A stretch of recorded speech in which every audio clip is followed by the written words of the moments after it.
Okay, so welcome back to lecture 13.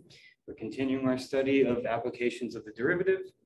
On WebAssign, just note that I posted 2 new homeworks, one due, I think, Saturday. There's only 7 questions though. And then one due next Saturday. And there'll be a third. So over spring break, you have to do some homework. Because when we come back from that, we're going to review and then have an exam. Okay, so before we get started, I need to recall a few definitions. Very simple definitions. So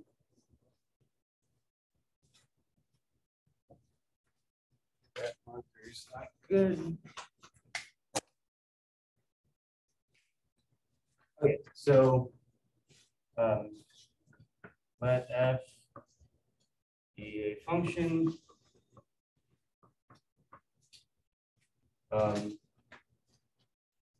and I don't know, say I be an interval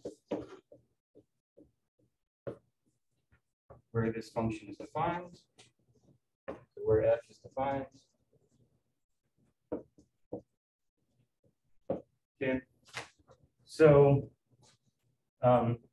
it's like a bullet point version of a definition in your book. So maybe, so x1 less than x2 implies f of x1 less than, I should say less than or equal to, no, I'll say less than f of x2 for all x1 and x2 in I is the same thing as saying that f is increasing on I.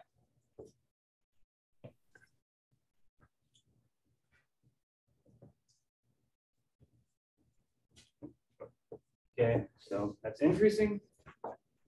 Next bullet for this definition. So x1 less than x2 implies, so the arrow means implies. So x1 less than x2 implies f of x2 is less than f of x1 for all x1 and x2 in I. That is the same thing as saying that f is decreasing in I.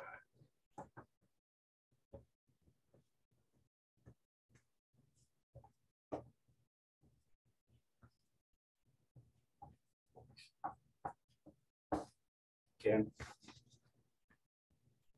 So we should have maybe an intuitive notion of what this means, right? The function is either growing or the function is decreasing, getting smaller.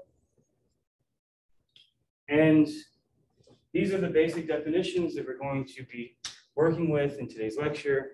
More specifically, we're going to try to determine when a function is in fact decreasing or increasing over a given interval and try to find those intervals. Because if we understand that, we more or less that we can understand the behavior of the function, right?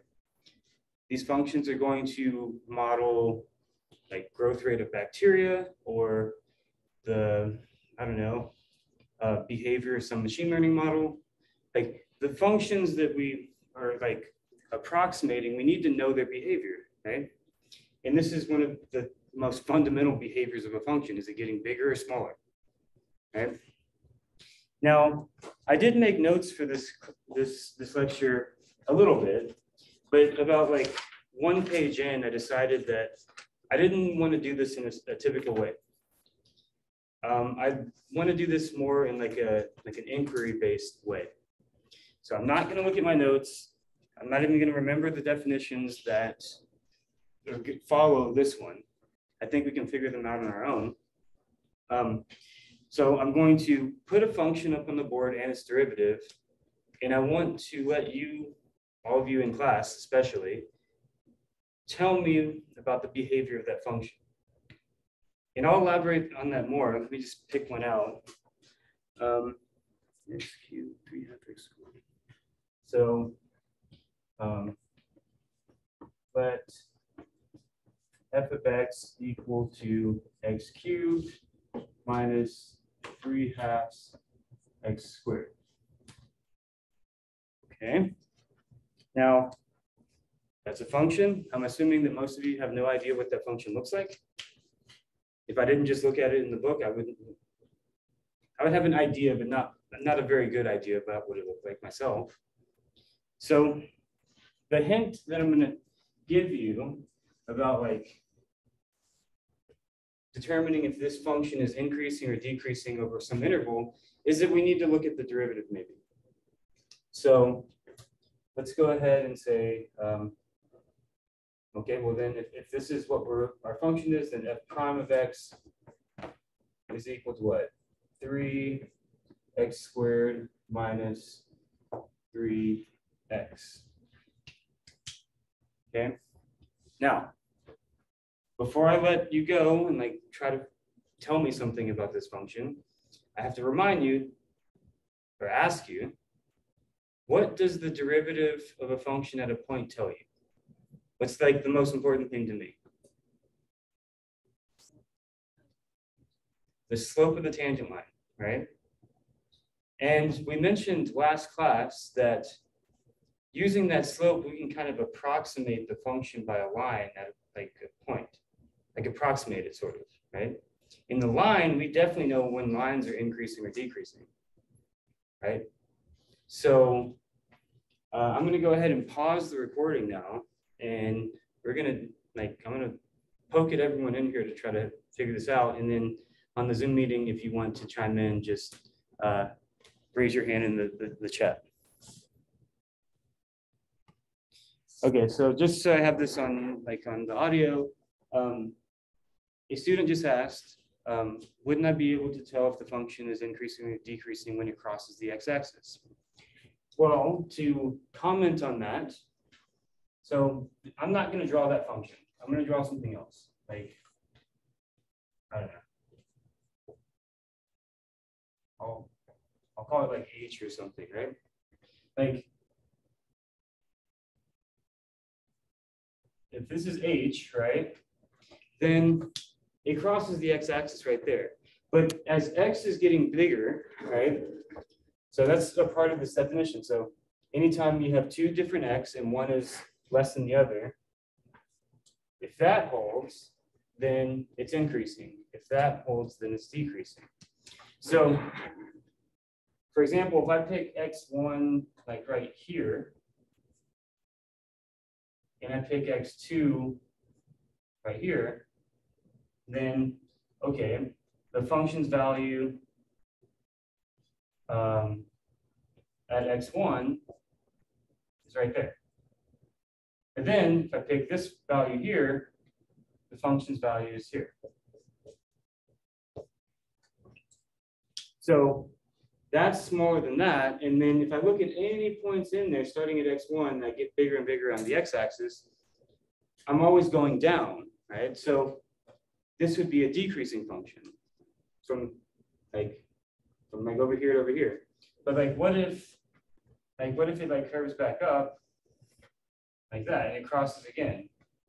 Well, now if I like pick something right here, like x3 and x4, so x3 is like, f evaluated x3 is like right there.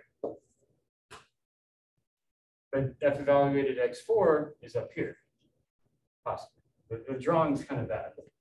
But notice that just to emphasize this point that like crossing the x-axis doesn't necessarily tell us whether or not we're increasing or decreasing, right? Because we cross it right there as x is getting bigger, but we're decreasing down. But then as we move this way, we cross it right there, but in this time we're increasing, the function's values are getting larger, right? So that's not going to, it's not going to help us in determining when it's increasing or decreasing. It's nice to know for sure when it does that, but as far as increasing or decreasing, I'm not sure like how that might help. Maybe one thing that you could say is that if it crosses the x-axis twice over some interval, we know that somewhere in there it has to go down and up, right? If it goes from positive to negative and then negative to positive, we could say that somewhere in there it's going up and somewhere in there it's going down. We could say that, but I wouldn't know exactly when that's going to be the case. But I like that thought process because you're thinking about the problem, and if you think about it some more, you might be able to figure out, well, I'm just going to say like use this, and remember, this tells you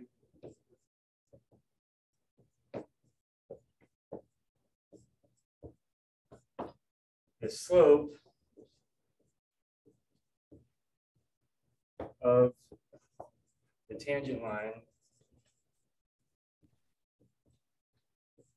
to the curve. Can we at a point. put in?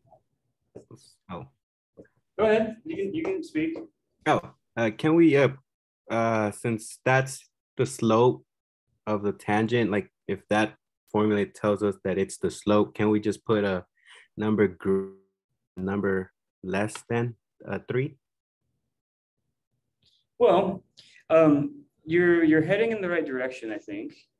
However, so like when you say a number less than 3, why do you suggest that? Well, since 3 is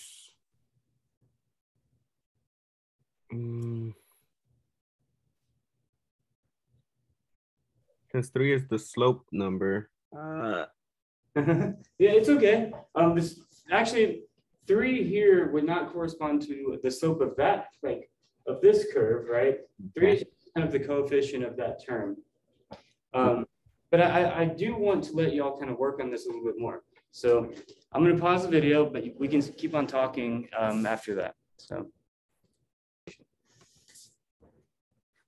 Okay, so just so it's like recorded with audio, there was another idea that was proposed about finding where the derivative is equal to 0. So like finding these types of critical points.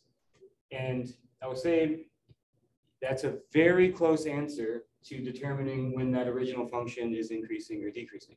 It's on the right track. So, and then on via Zoom, it has been suggested that we find those x precisely, and then what can you do with that? Maybe you need those, maybe you don't. Maybe another comment? Yeah. Write out the intervals, or write out negative infinity, 0 and 1, and like take numbers between them. And see if it's positive or negative. That's actually a really good, and that's correct. Okay, so that's not what I was thinking, but that's another answer to the problem. So what was suggested, I think, and I'm sorry if I misunderstand, but we find these like critical numbers, we find where the derivative is equal to 0, and then we look at like the real number line between like from like negative infinity to, you said 0, but if you go all the way to infinity and you just look at what happens in between those points where the derivative is equal to 0, right? So if the derivative is equal to 0, it's like, it makes sense that, okay, something's happening before that and something's happening after it, right? It's like changing its direction maybe, or it could like flatten out. But that's a good test. So like once you know where that happens, pick some x over here, pick some x over here, plug back into the original equation, and like pick a few of them to get a sense like, is it growing before it hits that critical point, or is it decreasing before it hits that critical point? And then you could actually say something, right? You can actually say something about the behavior. Now, the only problem that might occur with that, there's only one problem, but that is a solution to the what I've posed. The only problem that could occur is if like your function did something like this. But even then, like you could see like maybe the derivative is always 0 between here and here, and then look to the left and see what happens as you get closer to the first time it's equal to 0. Actually, no, that would work. That would work. But I'd like to pause the video again and let you kind of think more about this idea. Just think a little bit more about it. Okay, so I resume the recording to give another hint.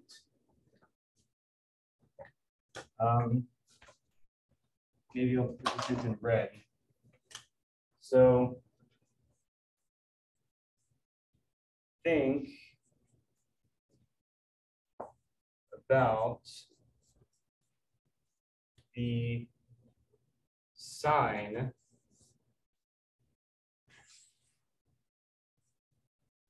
of the slope of the tangent line. Again, tangent line to a point. You have to always remember that. It's the slope of the tangent. The derivative tells you the slope of the tangent line to the curve at a point. And I'm telling you with this hint to think about the sine of the slope of the tangent line at a point. The sign being whether or not it's positive or negative. So that's my hint. Okay, so I need to mention something for the recording. And it's that I keep on hearing equals, right? It's like you're focusing on some like of one of these things equaling something. Yeah, like that could help in a sense, but I have to like emphasize again what I wrote about in red right here. Think about the sine of the slope of the tangent line to a point. Think about whether or not that the sine of the slope is positive or negative, and then revisit the problem of trying to determine when that's increasing or decreasing. So I'm going to pause it again. So for those of you on Zoom, a student in class just said the words, if it's positive, then it's increasing. What do you mean by that? 3x squared. So the derivative. So if I were to reword what you said, the derivative, if the derivative is positive, then it's increasing. It's a guess. I heard a yes as well. So I'll get to you in a second. What was the yes about?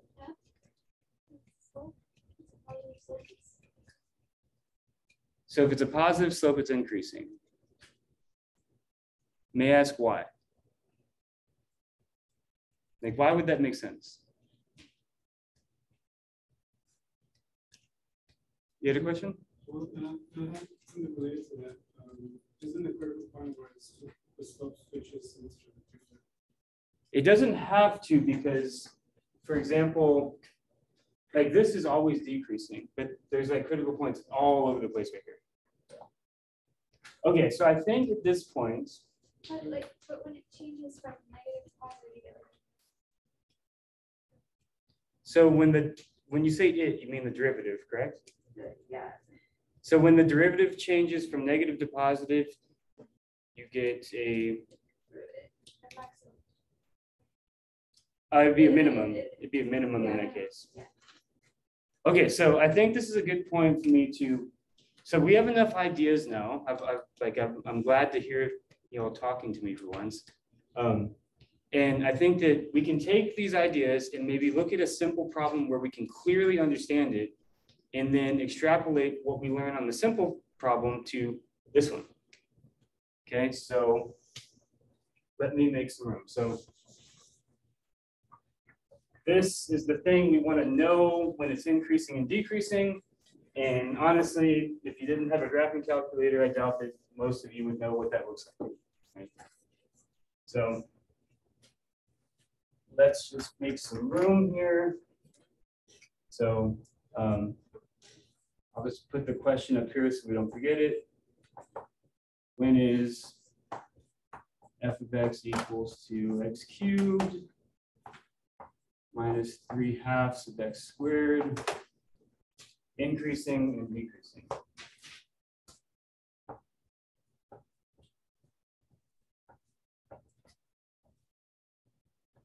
So increasing and, or they don't have to both happen, decreasing.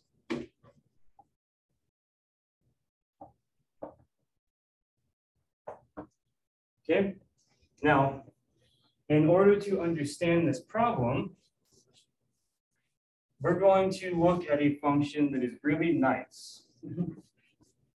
Okay, it's not a line. Lines are the easiest thing to determine if they're increasing or decreasing. When is a line increasing?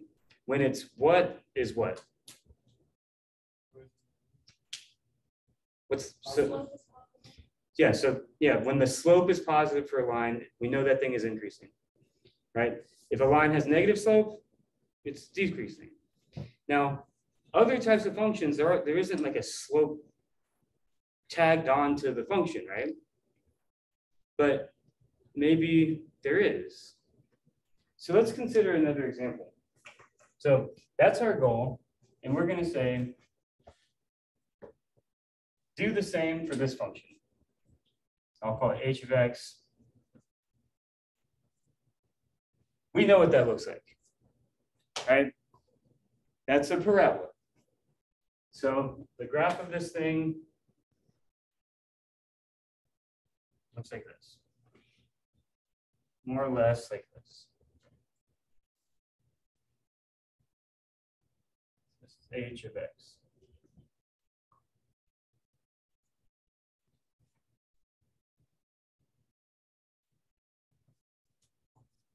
That's pretty good. All right. So that's what it looks like, right? So as x is coming this way, the behavior of the function is it decreasing?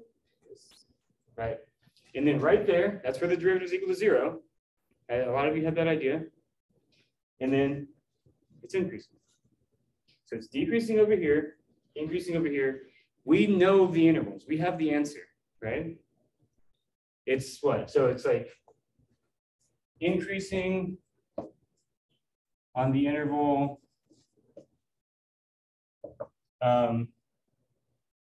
0 to infinity, and decreasing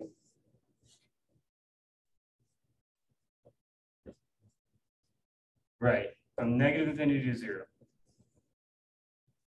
We already know the answer, right? But this is how I learn, right? Like when I'm encountering something that's confusing to me, the problem that's confusing to me, I start with like a very simple thing. The simplest that like means anything, right? Like lines don't really mean anything to me because it's obvious whether or not it's increasing or decreasing. You can just look at that number next to x. If it's greater than 0, we know it's increasing. If it's less than 0, we know it's decreasing. But this is the simplest thing besides a line that we can try to figure out what's happening, right? So, okay, so that's our function, right? So h of x is equal to x squared. This might be too simple, and I almost want to change it. I probably should change it. Yes, I'm going to change it because I have a feeling that some of you might be confused by what I'm about to say. Or like mix it up with what we were talking about earlier. Like I want you to avoid that derivative equals 0 business for now. So I'm going to change the function. It'll be the parabola that's shifted over by 2 and raised by 1. So that's this thing. All right, so I think that'll work better. Let me draw a big picture here. Okay. So it's like over here. It's raised up by 1. There. So 0, 4, 5. 1, 2, 3, 4, 5. 6, 7,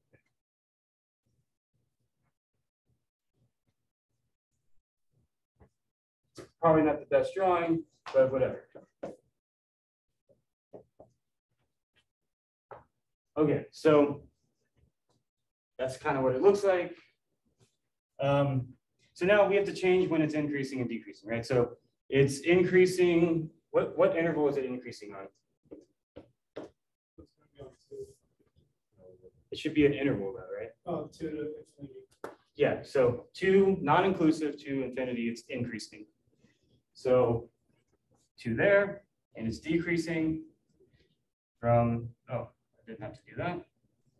Negative infinity to 2. And so it's decreasing this way, so the y values are going down, and then as soon as we hit 2 and go that way, they start going back up. Okay, now, what's the derivative of this thing? So h prime is equal to, we have to use the chain rule here, right? Derivative of the outside is 2 times this, times the derivative of the inside is just 1. So it'll be 2 times x minus 2. All right, so that's the derivative. Now, luckily, we have a closed formula for the derivatives. We can just say, we pick a value anywhere on the x-axis, we can plug it in there, and we're good to go.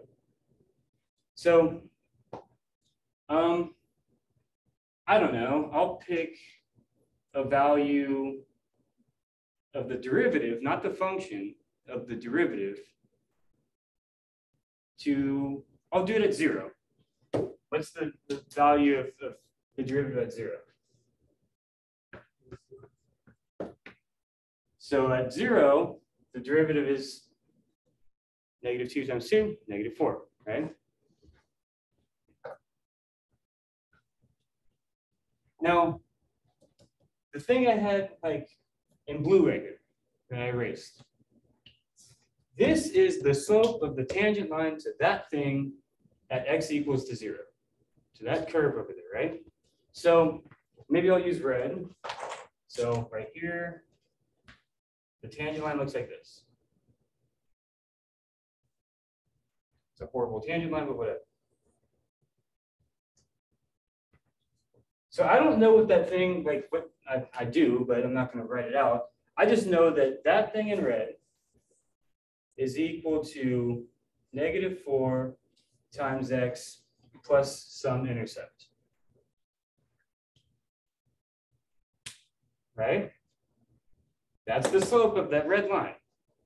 Is this decreasing or increasing, this red line? It is decreasing because of that negative slope, right? So, and that line, you can think of, like I mentioned last time, you can think of that line as like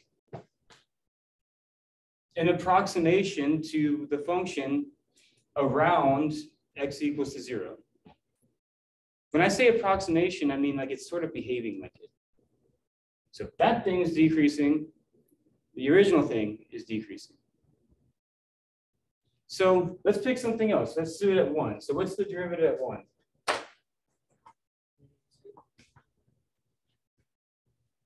Yes. So h prime of 1 is equal to negative 2. Okay, so what is that telling us? That is the slope of this tangent line.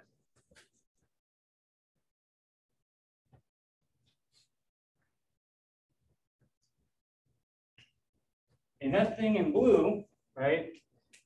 Well, I know that that looks like y is equal to negative 2 times x plus b. Is this line increasing or decreasing? It is decreasing, right? You just look at it, but like also we know that slope is negative, right? In fact, like just looking at the picture,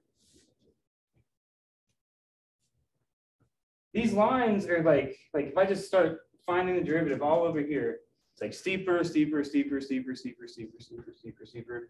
And eventually we hit that point that all of you were concerned about where the derivative is 0, right?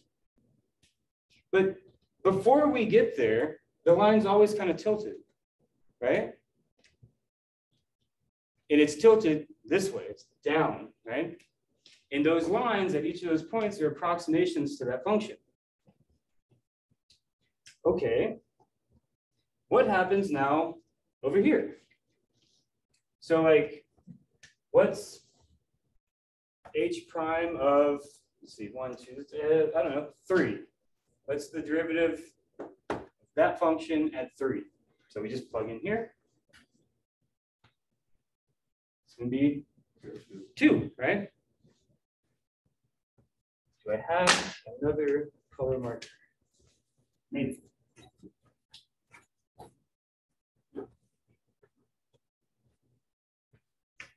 And I don't, so I'll just use a dotted line. So that is the slope of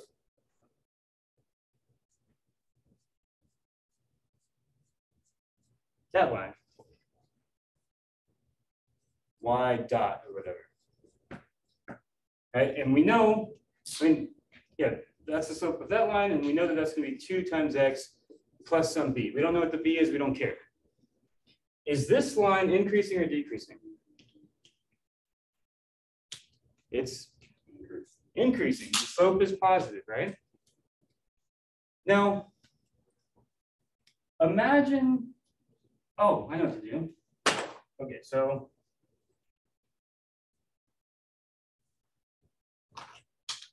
those blues there. All right, so you know this one, and that was at right there, right? So that's the tangent. So that's the tangent line to the curve at that value there, right? At that point. Anything I pick over here,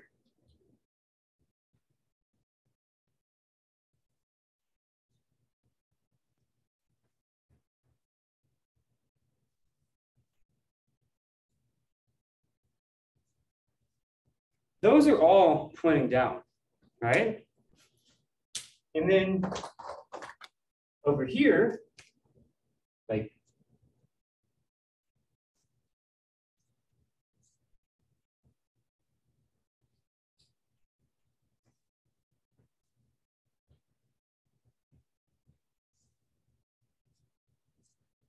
what are those doing? They're all pointing up. Aren't those lines following the behavior of that function? If we could calculate the derivative at every possible infinite number of points, we'd have an infinite number of lines, and if we looked at where they touched the curve, like if I just like pick out those points, like touches like there, like I picked out every single point. It's basically giving me the shape of the thing. So the lines are easy to determine whether or not it's decreasing or increasing for each of those lines. But collectively, those lines are telling us when the function is decreasing or increasing. What are we concerned about in each case? When I look at that thing, like this red line right here, when I look at that without looking at what it is, how do I know this is decreasing? The negative, the sign, exactly, the sign of the slope. So looking at this, okay, when is this thing positive? When is the sign of the slope of the tangent line of the positive? We can just ask that, right? Like, okay, when is that greater than 0? Divide by 2, 2 is away. Oh, when x is greater than 2. Whenever x is greater than 2, this thing, which is the derivative, has to be positive. Look, there's 2. Derivative is always going to be positive. This means that we were able to deduce the thing that we could visually see. It's increasing whenever 2 is greater, whenever x is greater than 2. Question? Isn't it the same thing, just like this critical points and just like Not with the original function, but even then, like finding the critical points and testing is different than this. No matter what, like this is a very simple example. But like, no matter what happens very close to this critical point, which things can happen very close, there could be another critical point next to it, another one there, it could be flat, all sorts of things. In order to know fully when this function is increasing and decreasing, the intervals know fully without like plugging in, we plugged in here, but if I would have, well, that was for intuition, but like this would maybe give us an idea. So what all of you were suggesting is more or less related to this idea, but to nail it down completely, we need to know every possible x, and there's infinite number of x to satisfy this. Every x greater than that. Question? So the other equation we had on the other. Yeah, we're gonna get there. There's some other guy mentioned that they did a second differential. How does that look like in the graph? We're not there yet. But I like that, like you're looking into these things because it's useful, but we don't need it yet. The first derivative can tell us a lot. If we just remember what it's telling us, right? It's telling us the slope of each of those lines. Like this might be like, I would have to come up with a more exotic function to really illustrate how this is like useful. But maybe one would be like the cubic graph, like x minus 2 cubed plus 1. Then you have a little, it doesn't turn back around. It always goes down, right?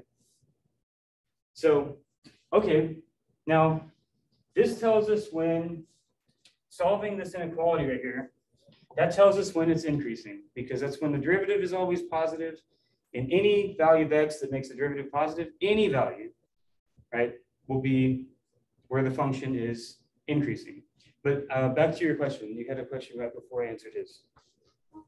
Right. I don't understand what you mean by needing to test on x's. Well, all of the solutions that I've heard via Zoom and in class that involved, so to preface for Zoom that you didn't hear the question, the statement was, I don't understand what you directed at me. I don't understand what you mean by testing every x. What I mean is that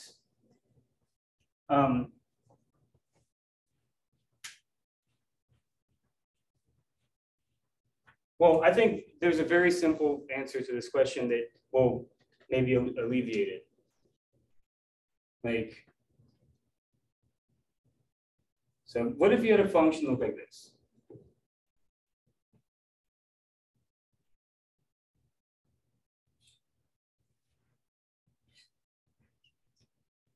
Or like, let me emphasize this some more.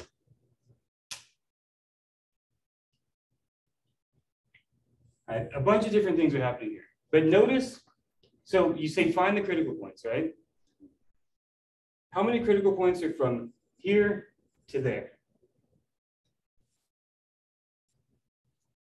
I mean, that little baseline. Yeah. There's an infinite. Yeah, there's an infinite number to check, to plug in and check. So there's an infinite number, right? But we would like, so, okay, how would we know that they were there? We'd have to solve like, okay, like if this is like f, we have to solve like when this is equal to 0, and it tells us like, it tells us all of that. It tells us that point, that point. Does it tell us anything about that? No, the derivative doesn't exist there, right? So that the derivative doesn't exist there, but if we look at the derivative, the sign of the derivative to the left of it, we know the derivative's value is going to be negative. And then we look to the right, positive, and then there's a critical point there, negative. Now, I'm not saying that the suggested solutions are wrong.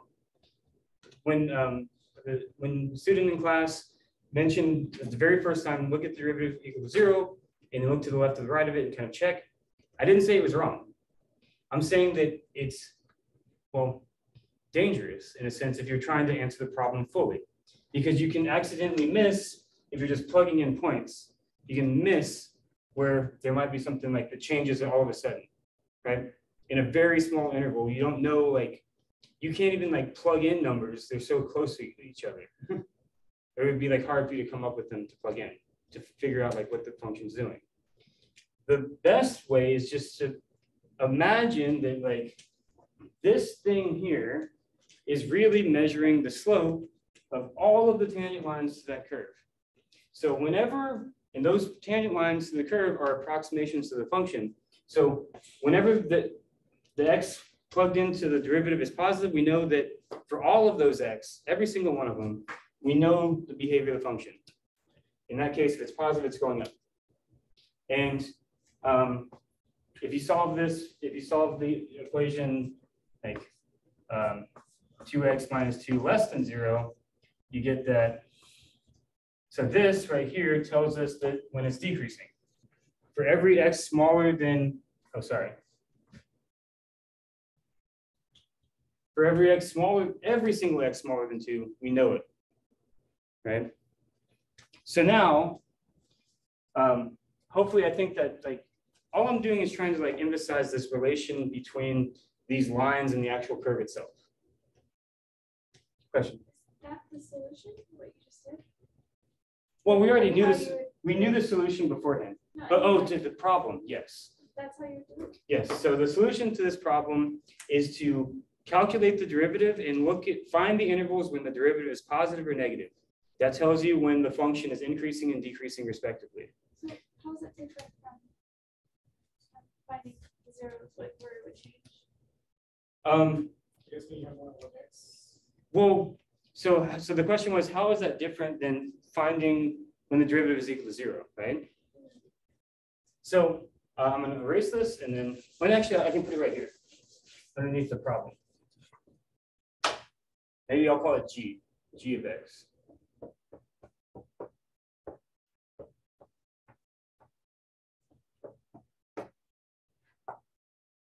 That. So, okay, what's the derivative? What does that look like, by the way?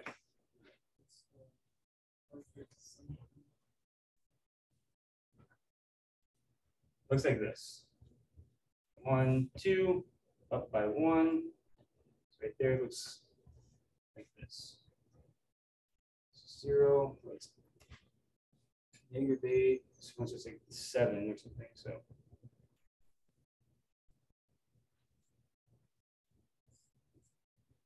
So here, this is increasing for all of R. But right here, at x equals to 2, the derivative is going to be 0. Right? But how about this? We keep on going back to like the derivative equals to 0. And I should have thought about this. It's so silly. Now, like, as far as like an instructor goes, it's silly for me to not like have thought about this. What about a function like this?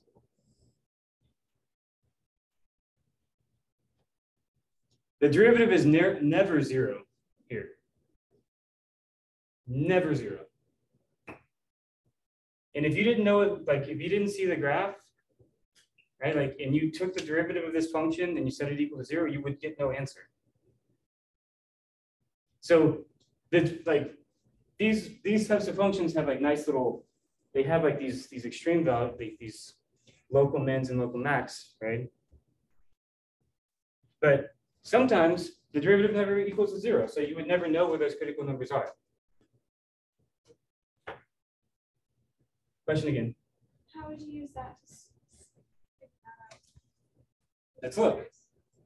G prime of x is equal to 3x minus 2 all squared, like that.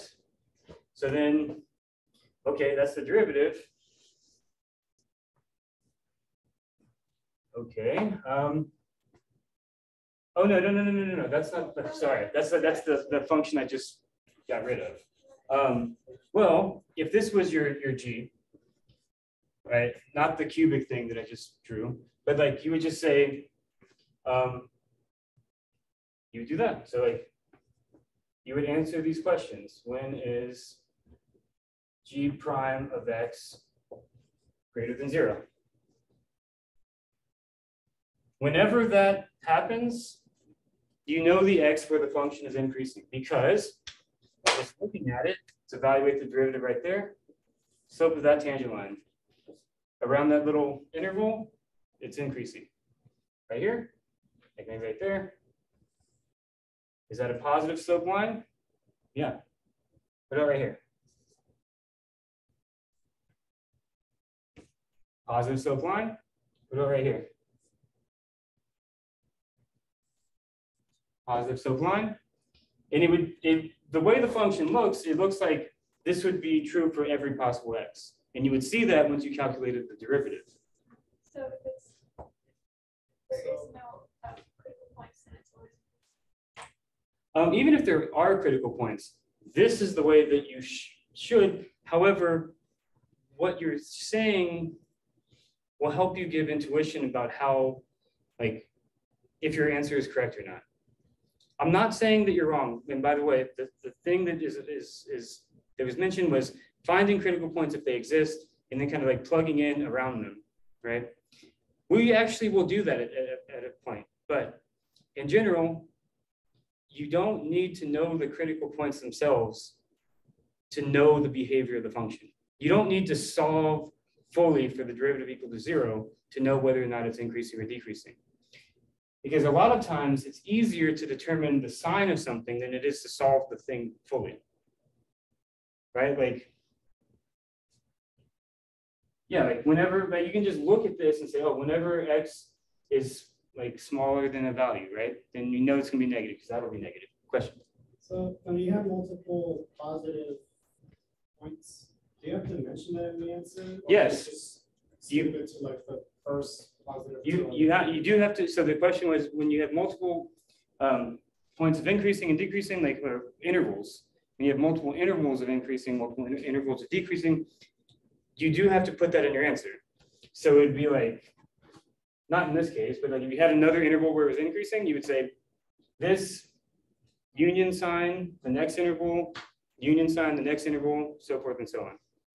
But it's matched like positive, negative, positive, negative. Well, whenever it's negative, that goes with the decreasing, whichever ones. I thought union means happening. Union does. So you just union the ones where it's increasing. And for the decreasing, you union the intervals where it's decreasing. Okay, so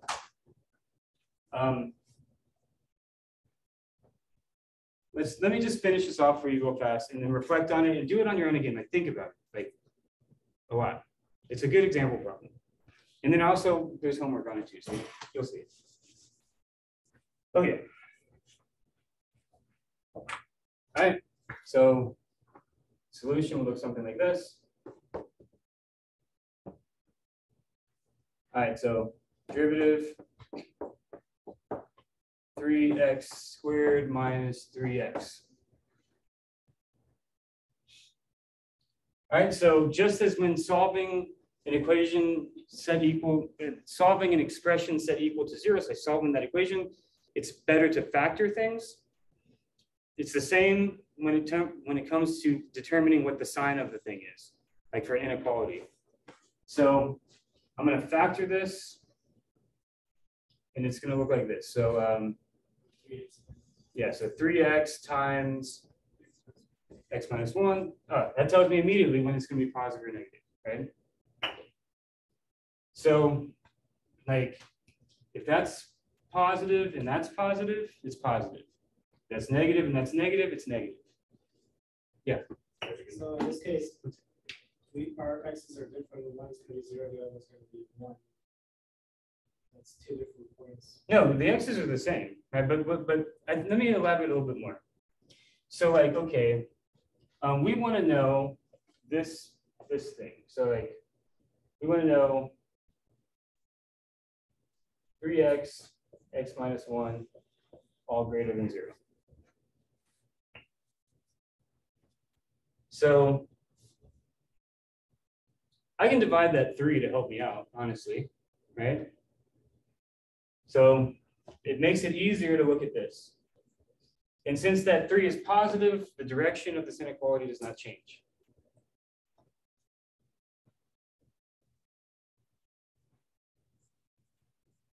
So that gives me that, okay?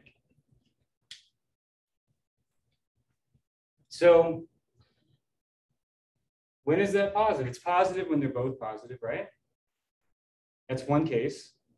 So like I guess I could like say, so when, well, actually, if that's positive, right? If x minus 1 is positive, then x is positive for sure, right? That's always smaller than that, right? So if that's positive, then that's positive. So, okay. If x minus 1 is greater than 0, I know that's positive. This is like one case, right? So I know if x is greater than 1, that whole thing is positive. So I found one of the intervals. There's going to be another, maybe several, right? But I know if x is greater than 1, it's like, I guess like, yeah. I know if x is greater than 1, that's positive. Which means that this function for all x greater than 1 is going to be positive. Okay, so when is it negative? We have to be careful about these things, especially if like we don't like remember the procedural ways that it's taught in like college algebra or something. We have to like think, right?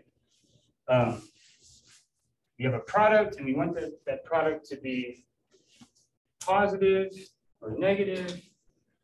So one case that I just thought about was when they're both positive, right? If they're both positive, it's positive. Good? Positive times positive, positive, right? And when I thought about that, I realized that that's always smaller than that, right? So if this is greater than 0, then that's going to be greater than 0. It's just like, it made it like easier for me to get there.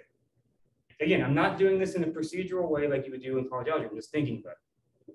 What's another time that you have a positive number? When you have a negative times a negative, right? Okay, so, all right, so when is that negative? So that's the other question.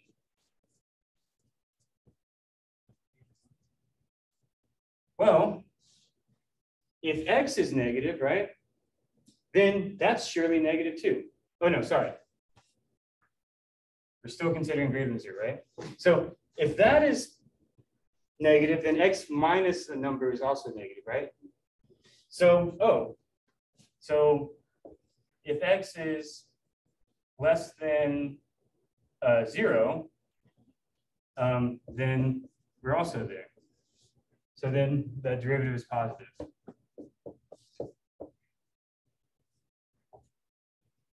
Now again, this is, we're not writing out the full solution right now. We're just like thinking about it. I'll give you the full solution like either with the recording or the next time we meet.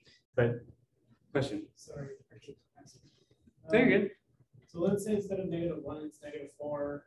We have one x that's positive and the other one's. Those x have to be the same number. Whatever like, right, so like whatever that x is there, that x has to be. That's why I'm looking at this times that, and I keep on saying these things like because they're the same thing, I know if this is positive, that has to be positive because they're the same number.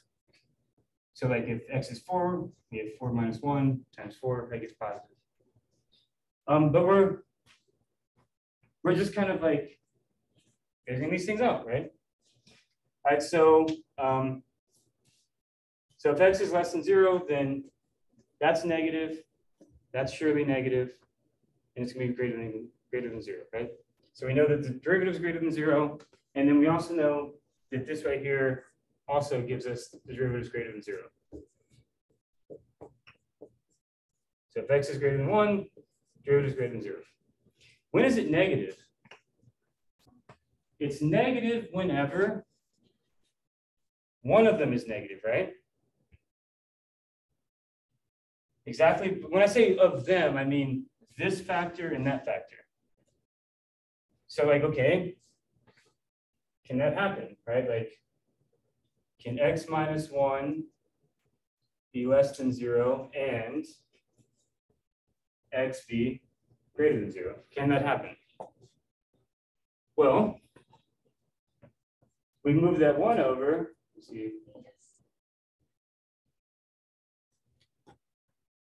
So can those two things occur at the same time? You can't, Oh, wait a minute. What? you can't move it. You have to move the whole x minus 1 to the other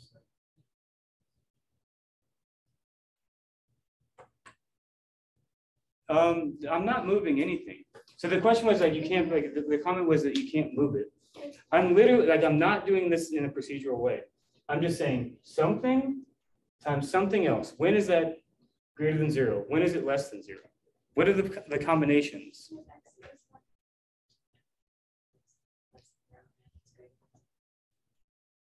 Right, so this being less than 0 and this being greater than 0, that's like, that we see that there's a problem there. How can you be less than 1? Oh, If you have x, yeah, 1/2 times 1 is less than 0. right. So that's what you're saying, okay. So both of these can occur, right? This and that can occur together. In particular, the interval that this implies is that we have, right, x is greater than 0 and x is less than 1. So in that interval, we know the derivative is going to be negative, right? Because, okay, this is negative and that's positive. Negative times a positive is negative. We're not looking at this inequality. We're just looking at this product and determining when it's positive, when it's negative. So like this part right here is a part of answering the question x times x minus 1 less than 0. Pick something in here. 1/2. X minus, so 1/2 minus 1 is negative 1/2 times a positive 1/2. It's negative 1/4. It's because, again, it's because all I did was ask, okay, can that be negative and that be positive? That gave me that, right? I have like 2 inequalities that this implies. That greater than 0, that less than 0, you try to solve. If you have something in the end, you have an interval. So this right here, so if x is in here, we know that the derivative is less than 0. Which means it's decreasing on this interval and it's increasing for x greater than 1. And then what was the other one that we had here? And it's increasing up to 0. So it's, I know it looks something like this. It's like going up to 0 and then, so it's increasing and then it decreases and then like it increases, like something like that. That's probably a bad drawing. I want to erase that. Question again. So what happens if we have multiple choices for division within 0 to 1? Because you know how decimals are always actually. So Well, no, I chose 1/2 to put in here because it belongs in there. Anything you put in here, like just, I have to like emphasize this enough. Can this be negative and this be positive at the same time? Just for any choice of x, when could that happen? Well, if I set x greater than 0, okay, that's that part, that's easy. And this, so it's like we're solving this whole thing together. Right? So solve this and that. This is already pretty much solved for us. This, we just have to, it's just whenever x is less than 1. So whenever x is less than 1 and x is greater than 0, which means it's in there, that's going to be less than 0. Okay. Now again, I will walk through more procedural ways of doing this, but I've been kind of tired of talking at you and I wanted to talk with you. So probably next lecture, or I might record one over spring break about just like walking through like step by step, not such in like an exploratory way. And that'll be it for the recording.